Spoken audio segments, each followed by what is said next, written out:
নমস্কার। বিএলও অ্যাপের মাধ্যমে অনলাইনে কিভাবে আপনারা বিএলও অ্যাপের মাধ্যমে ফর্ম এসআইআরের যে ফর্মগুলো আমাদের কাছে জমা পড়ছে সেগুলো ডিজিটাইজেশন করবেন সেটা এই ভিডিওর মাধ্যমে দেখানো হচ্ছে। আপনারা সকলেই জানেন গতকালকে অ্যাপটি আপডেট হয়েছে এবং আপডেট হওয়ার পর বেশ কিছু নতুন ফিচার্স এসেছে, সেগুলো সম্পর্কে একটু বিস্তারিত আলোচনা করা হচ্ছে। প্রথমেই আমরা অপশানটি আছে এসআইআর অপশানে আমরা টাচ করব। টাচ করার সঙ্গে সঙ্গে দেখুন এই যে ফিচার্সটা গতকালকে ছিল না, সিলেক্ট ল্যাঙ্গুয়েজ, এই ল্যাঙ্গুয়েজে গিয়ে আমরা ইংলিশ সিলেক্ট করলাম, সাবমিট করলাম। এখানে দেখুন এতদিন ছিল ইএফ ডিস্ট্রিবিউশন ট্র্যাকার, এবার কিন্তু নতুন একটি অপশান ফিল এনুমারেশন ফর্ম, এই অপশানটিও আসছে। এই অপশানে গিয়ে আমরা ফিল এনুমারেশন ফর্ম আমরা ক্লিক করলাম। টাচ করার পরে যে ফর্মটি আমরা ডিজিটাইজ করতে চাইছি কিউআর কোড স্ক্যান করে ফর্মে যে কিউআর কোডটি আছে ধরলেই দেখুন তার ডিটেলসটি চলে এলো। এবার আমরা ফিল ফর্ম যে অপশানটি আছে ফিল ফর্মে গেলাম। ফিল ফর্মে গিয়ে যেহেতু এই কেসটি হচ্ছে ইনার নাম 2002-এও ছিল, এখনও আছে, তাই দেখুন এটা হচ্ছে ম্যাপিং কেস, অলরেডি তার ডিটেলসটা এখানে চলে এসেছে। যদি তথ্যে কোনো ভুল থাকে তাহলে পাশে আপডেট অপশানে গিয়ে আপনারা আপডেট করে নিতে পারেন, নচেত নিচে ভেরিফাই অ্যান্ড কন্টিনিউ অপশানে গিয়ে আপনারা ভেরিফাই অ্যান্ড কন্টিনিউ করবেন। এবার একটা পপ আপ মেসেজ আসছে, do you want to enter the details of the relative of the elector. যেহেতু আমার নামই 2002-এ ছিল তাই রিলেটিভের কোনো ডিটেলস এখানে আমার এন্ট্রি করার দরকার নেই, তাই আমি এই অপশানটিকে নো করব। নো করার পরে আমরা এখানে ডেট অফ বার্থ বসাবো। ডেট অফ বার্থ বসানোর ক্ষেত্রে আমরা এইভাবে আগে ইয়ারটা সিলেক্ট করে ওনার যে ডেট অফ বার্থ ইয়ার ধরাবো, এইভাবে মান্থে যাব, মান্থে গিয়ে যে তারিখ এবং মান্থ সেটা আমরা বসিয়ে দেব। 12 ডিজিটের আধার নাম্বার, তারপরে আমরা এখানে দেখুন আগে ফাদার এবং মাদারের আগে এপিক নাম্বার তারপরে নাম আছে। কারণ হচ্ছে যদি পিতা বা মাতার এপিক নাম্বারের এক্সিস্টেন্স থাকে, অর্থাৎ ওনারা যদি এখনও জীবিত থাকেন এবং ভোটার লিস্টে যদি ওনাদের এপিক নাম্বার থেকে থাকে তাহলে এপিক নাম্বারটি শুধু দিলেই হবে, নামটি অটোমেটিক চলে আসবে। তার আগের ঘরটা আমি স্কিপ করে গিয়েছি, ফোন নাম্বারটা দিয়ে দেবেন।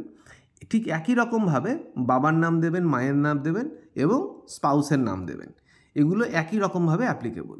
এইবার নিচের দিকে চলে আসলে আমরা দেখতে পাবো যে উক্ত ব্যক্তির 2002-এর যে ডিটেলসটা সেটা এখানে দেওয়া আছে। আমরা একবার মিলিয়ে দেখে নেব ডিটেলসটি ঠিক আছে কিনা। যদি ঠিক থাকে এবার আমরা নিচের দিকে এসে দেখুন আপলোড ইএফ অ্যান্ড ফটো, এখানে আপলোড পেজ 1 পেজ 2, আমাদের পেজ 2-এর কোনো দরকার নেই। কারণ হচ্ছে পেজ 1 যেহেতু এনুমারেশন ফর্মটি এবার এক পাতার, তাই পেজ 1 চুজ ফাইল করব। চুজ ফাইল করলে আমাদের ক্যাপচার ফটো অপশান আসবে। ক্যাপচার ফটোতে যখনই আমরা টাচ করব ক্যামেরাটা অন হয়ে যাবে। ঠিক এই রকমভাবে আপনারা ফর্মটিকে ধরবেন, ধরে ক্যাপচার করবেন, করে যখনই আপনারা ওকে করবেন, করে এই যে উপরে টিক চিহ্ন আছে এইখানে আপনারা টিক দিয়ে দিলেই ফর্মটি আপলোড হয়ে যাবে। এখন নেটওয়ার্ক ইস্যুর কারণে ফর্মটি আপলোড নিচ্ছে না, এইভাবে আপলোড হবে। আমি এর আগে একটা করে দেখেছি। এবার আসি তার নিচে আপলোড ফটো। ফটোর ক্ষেত্রে একটু বিশেষভাবে ছবিটা তুলতে হবে, সেটা আপনাদের একটু দেখানো হচ্ছে। আপলোড ফটো অপশানে গিয়ে ক্যাপচার ফ্রন্ট ক্যামেরা না ব্যাক ক্যামেরা, আমরা যেহেতু হার্ড কপি আমাদের কাছে চলে এসেছে আমরা সবসময়তে আমরা ব্যাক ক্যামেরা ইউজ করব। করে ছবিটির সাথে আমরা ক্যামেরাটাকে এমনভাবে ফোকাস করব যাতে কান দুটো কানের জায়গায় আসে, এবং এটা এলেই দেখবেন নিচে ক্যাপচার অপশানটা ব্লিঙ্ক করবে। যখন এই নিচের ক্যাপচার অপশানটা এনেবল হবে আমরা ক্যাপচার অপশানে ক্লিক করার সঙ্গে সঙ্গে ছবিটি কিন্তু উঠে যাবে। এইবার নিচে সাবমিট অপশান, সাবমিট করে দিলে কিন্তু ফর্মটি সাবমিট হয়ে যাচ্ছে। এটা গেল এক ধরনের কেস যাদের নাম 2002-এও আছে, 25-এও আছে। এবার আরেকটি কেস দেখাবো যাদের নাম 2002-এ নেই কিন্তু পিতা মাতা বা ঠাকুরদার নাম আছে, সেইগুলো কিভাবে হবে। সেক্ষেত্রে আবার আমাদের হোম পেজে ফিরে যেতে হবে।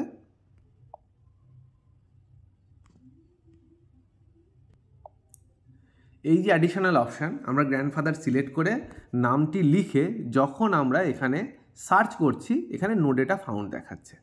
আর নো ডেটা ফাউন্ড দেখালে আমরা ওকে করে আমরা উপরে দেখুন সার্চ বলে একটা অপশান আছে, এই এবার উপরে সার্চ অপশানে যাব, এখানে আমরা সার্চ করব। এখানে দুটি অপশান দেখাবে, একটা হচ্ছে ইজ ইলেক্টেড প্রোজেনি অফ 2002, অবশ্যই যেহেতু আমার বাবার নাম 2002-এ আছে, আমার ক্ষেত্রে প্রথম অপশানটাই হবে, আমি প্রথম অপশানে যাব। যাদের ক্ষেত্রে 2002-এ কাউরির নাম নেই তাদের ক্ষেত্রে সেকেন্ড অপশান হবে। এবার প্রথম অপশান সিলেক্ট করার পরে নিচে দেখুন কিছু ইনফরমেশনের ট্যাব খুলে গেল। এখানেও দুটো অপশান আছে, একটা search by AC part serial number, আর একটা হচ্ছে সার্চ বাই লোকেশান বা ফ্যামিলি মেম্বারদের নাম। তা ফ্যামিলি মেম্বারদের নাম দিয়ে খোঁজার থেকে আমি যদি এক্স্যাক্ট পার্ট সিরিয়াল জানি, আমি এই অপশান দিয়ে আমি খুঁজব। একই রকমভাবে এখানে নিচে যে তথ্যগুলো, এই তথ্যগুলো আমরা দেব। দেখুন তথ্যগুলো দিয়ে দিয়েছি। এবার আমরা সার্চ অপশানে টাচ করব, করে নিচের দিকে আসব। নিচে আসলে যার সাথে আমি লিঙ্ক আপ করছি তার ডিটেলসটা, অর্থাৎ বাবার ডিটেলসটা এখানে চলে আসছে।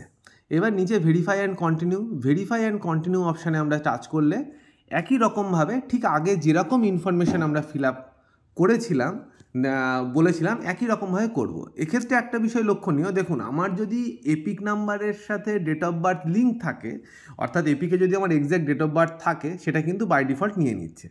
এবার আধার নাম্বার ঠিক যেমনভাবে বলেছিলাম, বাবা মায়ের এপিক নাম্বার, নামটা অটোমেটিক চলে আসবে। এই তথ্যগুলো দিয়ে এবার নিচে আসব। নিচে আমি যার সাথে লিঙ্ক আপ করছি, অর্থাৎ পিতার ডিটেলসটা চলে আসছে। তার নিচে দেখুন একটা অ্যাডিশনাল ইনফরমেশান, সেটা হচ্ছে রিলেশনশিপ। এবার এইখানে সিলেক্ট করলে আমি যার সাথে লিঙ্ক আপ করছি তিনি আমার সম্পর্কে কে হচ্ছেন, পিতা মাতা না গ্র্যান্ডফাদার না গ্র্যান্ডমাদার, এই অপশানটিকে আমি এখানে সিলেক্ট করব। ছবি কিভাবে তুলতে হবে আগের ভিডিওতে বলেছি, এর আগের কেসে বলেছি, একই রকমভাবে এইভাবে পেজ 1 আপলোড করবেন, ছবি তুলবেন, নিচে সাবমিট করে দেবেন, ফর্ম সাবমিট হয়ে যাবে। এইভাবে প্রতিটা কেস যে ফর্মগুলো আপনাদের কাছে জমা পড়ছে সেগুলো আপনাদেরকে ডিজিটাইজ করতে হবে। ধন্যবাদ।